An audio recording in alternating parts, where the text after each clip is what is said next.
Welcome back viewers. Programme वक्फे पे जाने से पहले मैं आपके सवालों के जवाब दे रहा था। अगर आपका कोई मसला हो जो कि आपके इमिग्रेशन के हवाले से, फैमिली लॉ के हवाले से, सिविल लिटिगेशन के हवाले से कोई आपको कोई मसला दरपेश है, तो आप हमें स्टूडियो के नंबर पे कॉल कर सकते हैं या आप हमें ईमेल भी कर सकते हैं।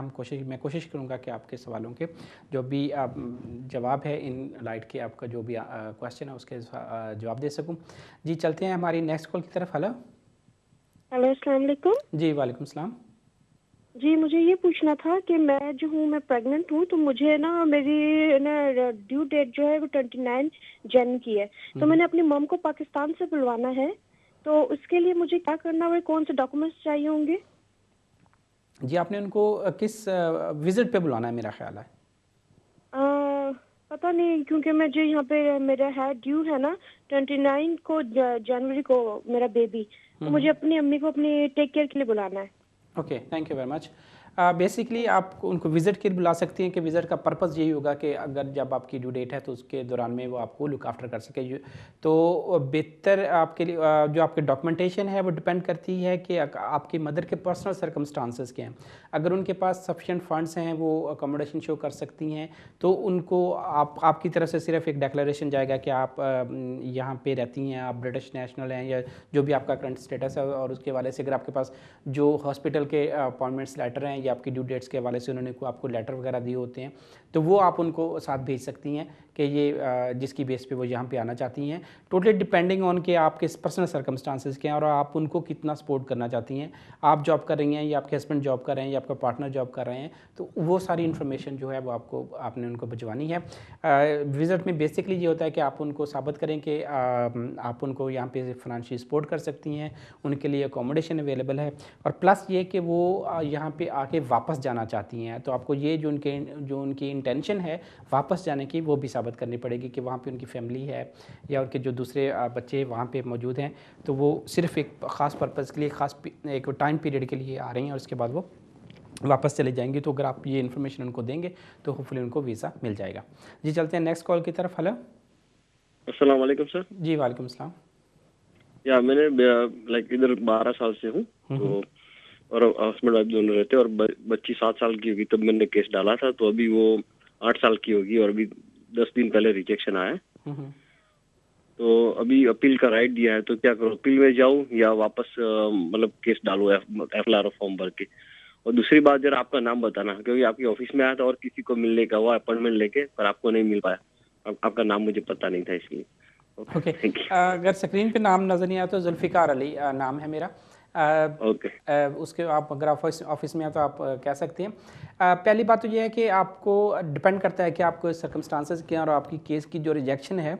अगर आप वो रिजेक्शन जो हैं वो समझते हैं कि आप अपील में जाके कोर्ट में जाके वो रिमूव कर सकते हैं या आपके पास सफिशेंट एविडेंस है, तो आप उनको बेहतर यही है कि आप उस डिसीजन के ख़िलाफ़ अपील करें और अपील में होपफुली आपके हक़ में वीज़ा वो जो है वो डिसीजन आ जाएगा।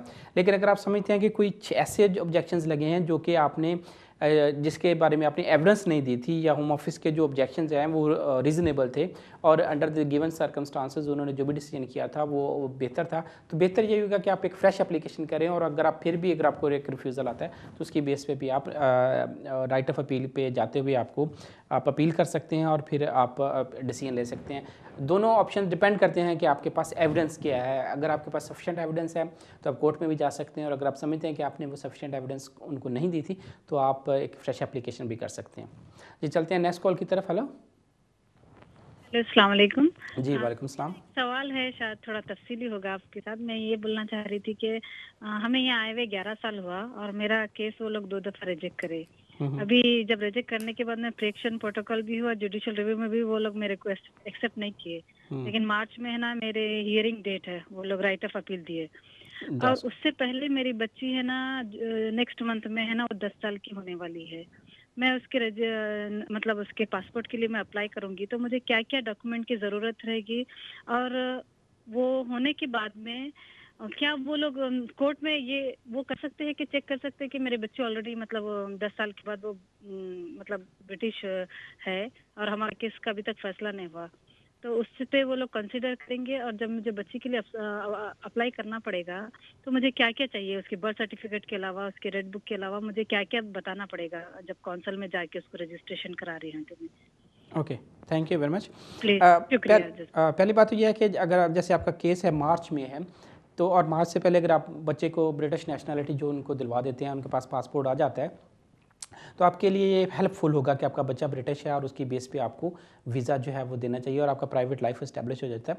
मैंने पहले भी एक कॉलर के सवाल के सिलसिले में ये बताया था कि बच्चों के सिलसिले में जब आपके बच्चे यहाँ पे हों और ब्रिटिश हों, तो सेक्शन 55 जो है वो इमिग्रेशन सिटीज़न एक्ट का, उसमें ये वाजे है कि सेक्रेटरी ऑफ स्टेट जो है वो बच्चों की वेलफेयर जो है वो कंसीडर करे। और कोर्ट का इस बारे में बहुत क्लियर पॉइंट ऑफ व्यू है कि बच्चों को आप यूके से ले जाने का मतलब है कि आप बच्चों को उन तमाम राइट से डिप्राइव कर देंगे जो कि उनको यूके में रहते हुए हैं। अगर वो वापस किसी दूसरी कंट्री में जाते हैं जहाँ पे उनको वो सब राइट्स जो उनको यूके में मिलते हैं वो नहीं मिलते, तो इसका मतलब है कि आप बच्चों के साथ फेयर नहीं हैं।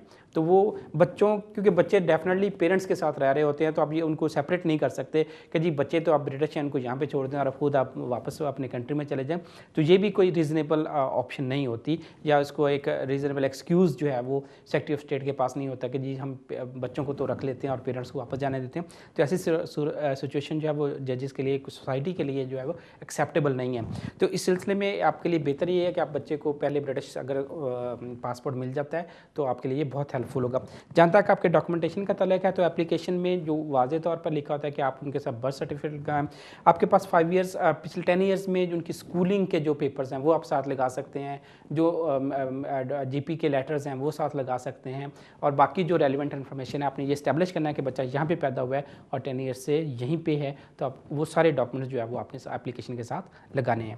जी चलते हैं नेक्स्ट कॉल की तरफ। हेलो जी, अस्सलाम वालेकुम। जी वालेकुम सलाम।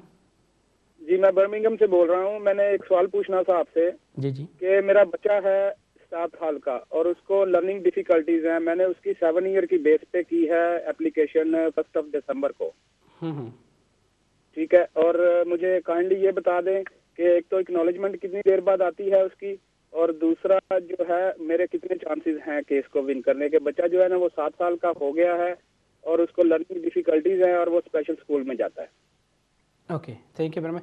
जहाँ तक एक्नॉलेजमेंट का ताल्लुक है तो वो यूजुअली जो है विद इन अ वीक और सो जो है विद इन 2 वीक्स आपको एक्नॉलेजमेंट आ जाती है डॉक्यूमेंटेशन की। उसमें जहाँ तक दूसरे आपका सवाल का ताल्लुक है कि जी आपके मेरिट्स का जहाँ तक है, तो वो डिपेंड करता है, जैसे मैंने पहले भी एक केस सवाल के जवाब में अर्ज़ किया था कि आपके पास जो एविडेंस है वो कितनी है, और आपने जब केस पुट करते हैं, जब केस सबमिट करवाते हैं होम ऑफिस में, तो उस वक्त आपके पास आप जब केस बनाते हैं तो आप अपनी एविडेंस को किस तरह से उससे रिलेट करते हैं कि आप जो केस भेज रहे हैं उसमें ये एविडेंस हम इन सपोर्टिंग है, और उसकी बेस पे जो सोलिसिटर हैं या जो भी बंदा अप्लाई कर रहा है, या अगर आप इन पर्सन भी कर रहे हैं, तो आप बेसिकली उसको रिलेट करते हैं कि आप इस कैटेगरी में अप्लाई करें और आपके पास ये एविडेंस है।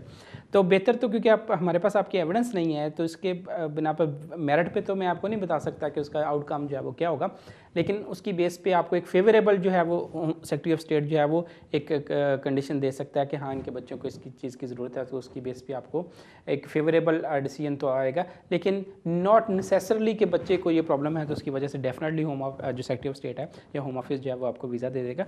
Totally depend upon your circumstances and the evidence. और बेहतर ये है कि आप किसी जो भी आपके सोलिसिटर उनसे रब्ता करें, या आप किसी करीबी सोलिसिटर से रब्ता कर सकते हैं मज़ीद इन्फॉर्मेशन के लिए, या आप हमें ईमेल भी कर सकते हैं अपने सारे डॉक्यूमेंट्स के साथ कि ये सिचुएशन है, और फिर हम आपको एक तफसीली जवाब जो है दे सकते हैं। जी चलते हैं नेक्स्ट कॉल की तरफ। Hello ji.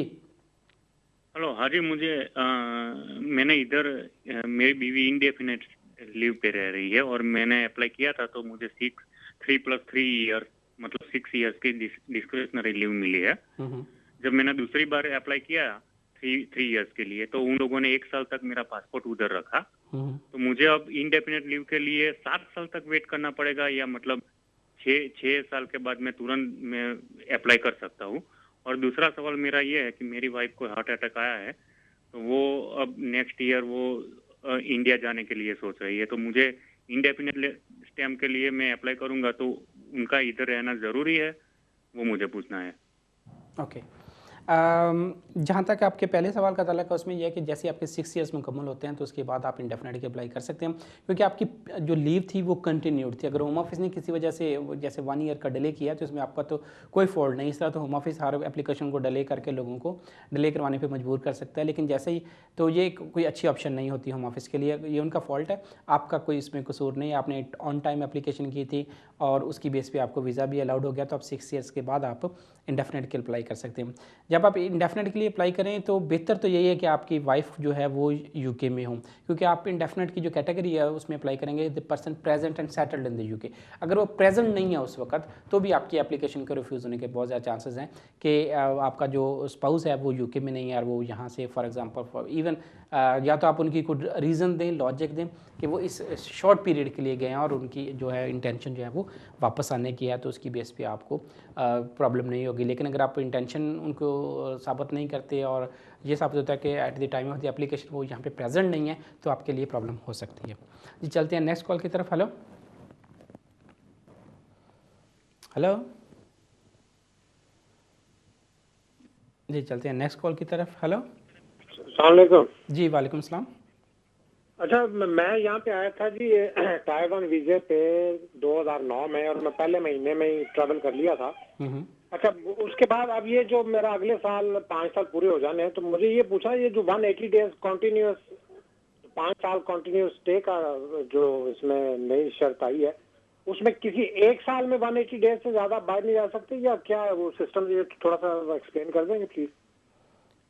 Okay, thank you very much. उसमें ये होता है कि आपने 5 इयर्स का जो टोटल पीरियड है वो देखना होता है कि आपने टोटल 5 इयर्स के पीरियड में कितना अर्सा गुजारा है और लास्ट 1 ईयर जो होता है उसमें कितना अर्सा गुजारा है। जैसे आपने बताया कि आपने शुरू में ही अप्लाई ट्रैवल कर लिया था, तो उसमें अगर आपके वो तमाम डेज जो हैं वो मुकम्मल यानी उस कैटेगरी से कम है तो आपको एंड पे प्रॉब्लम नहीं होगी। लास्ट ईयर्स और टोटल 5 इयर्स का जो पीरियड है वो उसमें काउंट करते हैं, उसके हिसाब से आप अपना चेक कर सकते हैं कि आपने कोई ट्रैवल जो उसमें जो एब्सेंस है वो ज़्यादा है या नहीं है, या अगर आपके पास उसमें ज़्यादा भी है, अगर आपने ज़्यादा भी ट्रैवल कर लिया तो आप उसकी कोई अगर रीज़न दे सकते हैं कि बिज़नेस कमिटमेंट की वजह से, क्योंकि अगर आप टियर 1 पे हैं, अगर आपका बिज़नेस इस तरह का था कि आपको इस ऑफनली ट्रैवल करना पड़ता था तो उसको भी वो वेव कर देते हैं और ये जो रिस्ट्रिक्शन है यूजुअली अप्लाई नहीं होती। जी चलते हैं नेक्स्ट कॉल की तरफ। हेलो अस्सलाम वालेकुम जी। जी वालेकुम सलाम। जी जी एक कॉल ड्रॉप हो गई लगता है। जी चलते हैं नेक्स्ट कॉल की तरफ। हेलो हेलो जी लगता है कॉल ड्रॉप हो गई। हेलो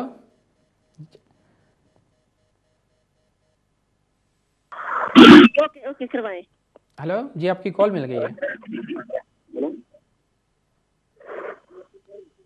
हाँ मैंने पूछना था अभी मैंने ना अक्टूबर में नेशनलिटी का अप्लाई किया था, अभी कितना टाइम लगा रहे हैं नेशनलिटी के लिए? Okay thank you very much. Nationality की एप्लीकेशन में यूजुअली जो 6 से 8 वीक्स का जो टाइम है वो लगता है। उसमें आपकी जो डॉक्यूमेंटेशन है वो चेक होती है, आपका क्रिमिनल रिकॉर्ड जो है वो चेक करते हैं और उसके बाकी जो उनकी जो रिक्वायरमेंट्स हैं आपकी नेशनैलिटी के हवाले से वो चेक करते हैं। यूजुअली 6 से 8 वीक्स में आपकी एप्लीकेशन जो है वो डिसाइड हो सकती है। अगर आपने जैसे अक्टूबर में अप्लाई किया था, आपने बताया नहीं कि अर्ली अक्टूबर में या लेट अक्टूबर में, तो यूजुअली दिसंबर के एंड तक आपकी जो एप्लीकेशन है वो डिसाइड हो जाएगी। जी चलते हैं नेक्स्ट कॉल की तरफ। हेलो अस्सलाम वालेकुम। जी वालेकुम सलाम। अच्छा, पहले भी आपसे बात हुई थी यूरोपियन नेशनल के हवाले से, तो बात पूरी नहीं हो सकी। मेरा क्वेश्चन इसमें यह है कि मेरे रिश्ते में मेरे मामू है तो वो यहाँ पे यूरोपियन नेशनल है और मैं स्टूडेंट वीजे पे हूँ, तो क्या मैं उनके साथ फैमिली मेंबर के हैसियत से वो वीज़ा अप्लाई कर सकता हूँ यहाँ से? Okay thank you very much. पहले भी मैंने जो जवाब दिया था वो ये था कि डिपेंड करता है कि आपकी डिपेंडेंसी क्या है। अगर आप उन पे डिपेंडेंट हैं या आप ये साबित कर दें कि आप किसी हवाले से उनके डिपेंडेंट पहले से थे या अब भी हैं या आपको उनकी ज़रूरत है सपोर्ट की, तो उसकी बेस पे आप अप्लाई कर सकते हैं। अप्लाई करने में कोई अर्थ नहीं है, लेकिन देखना ये पड़ता है कि आपको उसका आउटकम जो है वो रिज़ल्ट क्या है। अगर रिफ्यूज़ल ही है तो वो तो सिंपली आप एप्लीकेशन करें, रिफ्यूज़ होकर आ जाएगी, डजंट मेक अ डिफरेंस। लेकिन उस रिफ्यूज़ल से ये होगा कि आपकी जो हिस्ट्री इमिग्रेशन की हिस्ट्री है वो ख़राब हो सकती है। तो बेहतर ये है कि आप उसको अप्लाई करने से पहले अपने जो सर्कमस्टांसेस हैं वो अपने किसी करीबी सोलिसिटर से रब्ता करके उनको बताएं कि आपकी डिपेंडेंसी है क्या, किस तरह की डिपेंडेंसी है, आपके अंकल जो हैं वो उनके सर्कमस्टांसेस क्या हैं, वो किस काम कर रहे हैं या किसी और कैटेगरी में हैं, और आपके साथ उनका जो रिलेशन है वो कब से है, ये सारी चीज़ें जो हैं वो इस तरह के जो एक्सटेंडेड फैमिली मेम्बर्स हैं उनमें काउंट होती हैं। तो अब बेहतर यही है कि आप अपने किसी करीबी सोलिसिटर से रब्ता करें, या आप अपनी जो सारी सिचुएशन है वो आप हमें ईमेल भी कर सकते हैं, और हम कोशिश करेंगे आपके जो आपका सवाल है उसका एक तफसीली जवाब आपको दे सकें। जी चलते हैं नेक्स्ट कॉल की तरफ। हेलो हेलो जी जी, मैंने पूछना था, मेरे पास इंडेफिनिट लीव है, उसका कार्ड है, तो मेरा जो पासपोर्ट था पाकिस्तानी वो लॉस्ट हो गया है, तो मैं ब्रिटिश पासपोर्ट के लिए इंडेफिनिट कार्ड से अप्लाई कर सकती हूँ? ओके जी बिल्कुल, अगर आपके पास इंडेफिनेट कार्ड है और आपके पासपोर्ट गुम हो गया तो आप जो जो गुमशुदगी की रिपोर्ट है वो आप साथ लगा के भेज सकते हैं, उसके साथ आपको ये कार्ड जो है आप अप्लाई कर सकती हैं। तो उन्होंने बेसिकली तो चेक करना ये होता है कि आपके पास इंडेफिनेट है, और इंडेफिनेट के बाद आपको 1 साल का टाइम गुजर चुका है, तो होम ऑफिस के पास ऑलरेडी ये रिकॉर्ड होता है, तो उनको सिर्फ ये जो डॉक्यूमेंटेशन जो है वो सिर्फ कन्फर्मेशन के लिए होती है कि जो वही पर्सन है जिसके पास इंडेफिनेट है वही अप्लाई कर रहा है, ताकि वेरिफिकेशन के लिए होती है, अदरवाइज उनके पास सारा रिकॉर्ड होता है तो आप उस पर भी अप्लाई कर सकती हैं। जी चलते हैं नेक्स्ट कॉल की तरफ। हेलो हेलो जी मेरे ख्याल में वो हेलो जी जी आपकी कॉल मिल गई। अच्छा जी वालेकुम सलाम। जी जी क्वेश्चन ये है कि मुझे यहाँ पे 10 साल से ज़्यादा का टाइम हो चुका है, और पहले स्टूडेंट था, फिर मेरा वीज़ा जो है वो किसी वजह से यानी कॉलेज के बाद मैंने की वजह से एक्सपायर हो गया था, तो मैं ओवर हो गया, तो अभी मुझे 11वां साल है, तो हुआ ये है कि मैं अभी आर्टिकल 8 की एप्लीकेशन पुट कर सकता हूँ, जबकि मैंने यहाँ पे मास्टर भी किया यहाँ से, और उसके बाद मैं 20 साल की में आया था, अभी मेरी 31 साल एज है। मैंने लाइफ का जो मेन अडल्ट टाइम है वो मैंने यहाँ पे गुजारा, एंड अभी सुनने में ये है कि 23 दिसंबर से कुछ ये कोई नया आर्टिकल 8 में कुछ वो कर रहे हैं, आई डोंट नो वो क्या है प्राइवेट लाइफ के लिए, तो थोड़ा उस बारे में एक्सप्लेन कर दीजिएगा, बहुत मेहरबानी। Okay thank you very much. जो आर्टिकल 8 का क्लेम है बेसिकली वो 2 बेसिस पे होता है, एक तो आपकी फैमिली लाइफ पे और दूसरा आपकी प्राइवेट लाइफ पे। अगर तो फैमिली लाइफ है, जैसे आपके बीवी है या बच्चे हैं जो कि ब्रिटिश नेशनल हैं या उनके पास इंडेफिनेट स्टे है, तो आप उसकी बेस पे भी अप्लाई कर सकते हैं। दूसरा ये होता है कि आपने एक अरसा यहाँ पे गुजारा है और उस प्राइवेट लाइफ की बेस पे आप अप्लाई करना चाहते हैं तो भी आप अप्लाई कर सकते हैं। टोटली डिपेंडिंग कि आपके पास एविडेंस कौन सी है, आपके पास आपने कम्युनिटी में वर्क कितना किया और कम्युनिटी को आप सपोर्ट कितना कर रहे हैं। प्राइवेट लाइफ में बेसिकली ये देखा जाता है कि आप कितने फ़ायदेमंद हैं इस कम्युनिटी के लिए, ब्रिटिश सोसाइटी के लिए। अगर आपका कोई सोशल वर्क है तो उसमें वो आपको बहुत हेल्प कर सकता है कि अगर आपने किसी तरह का सोशल वर्क किया है यहाँ पे और सोसाइटी में एक अच्छा इम्पैक्ट है आपका और आपकी प्रेजेंस जो है वो सोसाइटी में बहुत अच्छी है, तो उसकी बेस पे आप प्राइवेट लाइफ की बेस पे आप एप्लीकेशन कर सकते हैं, उसमें कोई हर्ज नहीं है। टॉप ऑफ दैट कि आपके पास आपका कोई क्रिमिनल रिकॉर्ड ना, आपने किसी किस्म की वो क्रिमिनल एक्टिविटीज़ में इन्वॉल्व ना हो, ट्रैफिक ऑफेंसेस में इन्वॉल्व ना हो, तो आपके जो चांसेस हैं वो ज़्यादा हैं। जी चलते हैं नेक्स्ट कॉल की तरफ। हेलो हेलो अस्सलाम वालेकुम। जी वालेकुम सलाम। जी मेरा सवाल ये है कि मैंने असाइलम अप्लाई किया था, फैमिली है, मेरा एक बेटा भी यहाँ बॉर्न हुआ है, तो हमें उन्होंने असाइलम की बेस पे नहीं दिया, immigration rule out of the way जाके दिया है, तो इस बेस पे हमें डिस्क्रिशनरी लीव मिली है मार्च में ना इस साल। तो अभी अगर हम इंडेफिनिट जब अप्लाई करेंगे 10 साल बाद, उसके बीच में हम बच्चा जब 7 साल का हो जाएगा उसकी बेस पे इंडेफिनिट अप्लाई कर सकते हैं? Okay thank you very much. अब बेसिकली जो इंडेफिनेट है वो आप बच्चे की बेस पे अप्लाई नहीं कर सकते कि जी बच्चा 7 साल का हो गया तो अब हमें इंडेफिनेट दें। जो अभी भी पोजीशन चल रही है 7 साल के जो रूल्स में, उसमें लोगों को पहले लीव दी जाती है इमिग्रेशन रूल्स के तहत, और जब उनका एक वो जो लीव दी जाती है तो उसके बाद उनको एक पीरियड मुकम्मल करने के बाद उनको इंडेफिनेट लीव मिलती है। तो आपको इस बेस पे इंडेफिनेट लीव नहीं मिलेगी कि आप 7 साल के बाद आपका बच्चा 7 साल का हो गया तो जो है आप इंडेफिनेट अप्लाई कर सकते हैं। लेकिन ये आज की एडवाइस है, मुमकिन है अगले 2-3 ईयर्स में वो कोई इमिग्रेशन रूल्स में कोई चेंज आ जाए या कोई इस तरह की कोई फेवरेबल कंडीशन आ जाए कि आप इंडेफिनेट के लिए मुमकिन है अगर आप अप्लाई कर सकती हुई तो आप अप्लाई कर सकते हैं, लेकिन it's bit too early to answer this kind of questions कि जी आपको 7 साल के बाद या आपको 3-4 साल के बाद आपकी क्या पोजीशन बनेगी। लेकिन करंट रूल्स के हिसाब से आप इंडेफिनेट के लिए अप्लाई उस कैटेगरी में नहीं कर सकती। जी चलते हैं नेक्स्ट कॉल की तरफ। हेलो हेलो जी हेलो, हाँ जी, मैंने आपसे ये पूछना था। मैं टायर 2 के वर्क परमिट पे थी एज ए केयर मैनेजर और मेरे एम्प्लॉयर का लाइसेंस कैंसिल हो गया। तो उन होम ऑफिस से 60 डेज मिले हैं मेरे को नया एम्प्लॉयर ढूंढने के लिए। तो मेरा क्वेश्चन ये है कि अगर मैं नया एम्प्लॉयर ढूंढना है तो जॉब लेवल सेम होना चाहिए क्या? मैं छोटे लेवल की जॉब पे जा सकती हूँ और नहीं? अगर मैं केयर मैनेजर पे थी, अगर मैं care assistant, senior care assistant पे जाना चाहती हूँ तो मैं जा सकती हूँ? Okay, thank you very much. अगर आपके जो नया एम्प्लॉयर है उसके पास वो कैटेगरी में मौजूद है कि आपको ये जॉब वो यानी Tier 2 के जो स्पॉन्सर है उसमें उसका रजिस्टर्ड है और वो जॉब जो है वो रिक्वायरमेंट में आती है तो आप बिल्कुल जा सकते हैं। उसमें ऐसी कोई रिस्ट्रिक्शन नहीं है कि आप नीचे या ऊपर नहीं जा सकते। अगर आप ऊपर जा सकते हैं तो किसी बात अनफोर्सिन सर्कमस्टांसेस की वजह से नीचे भी जा सकते हैं। ऐसी कोई कोई ऐसी रिक्वायरमेंट नहीं है कि आप जॉब पे नहीं जा सकती। टोटली डिपेंडिंग कि आपका जो Tier 2 का जो स्पॉन्सर है वो लाइसेंस भी हो और आप जो जॉब लेना चाह रही हैं उससे वो भी उस कैटेगरी में आती हो तो आप बिल्कुल कर सकती हैं। इसमें ऐसी कोई रिस्ट्रिक्शन नहीं है जी। चलते हैं नेक्स्ट कॉल की तरफ। हेलो हेलो हेलो जी जी, आपकी कॉल मिल गई। अस्सलाम वालेकुम जी, मैंने ये पूछना था कि मैंने लास्ट ईयर शादी की थी 2012 में ब्रिटिश नेशनल से। तो मुझे अब मैं स्पाउस वीज़ा अप्लाई करना चाह रहा हूँ, स्विच करना चाह रहा हूँ PSW से, ठीक है। तो लेकिन यह है कि हम मैं और मेरी वाइफ जो मिला के हम 18,600 की रिक्वायरमेंट पूरी कर रहे हैं। लेकिन ये है कि मैं दूसरे शहर में काम कर रहा हूँ और वो जो है यहाँ से तकरीबन 3 आवर्स का रास्ता है, वहाँ पे रह के अपने पेरेंट्स के घर रह रही है और वहाँ पे काम कर रही है।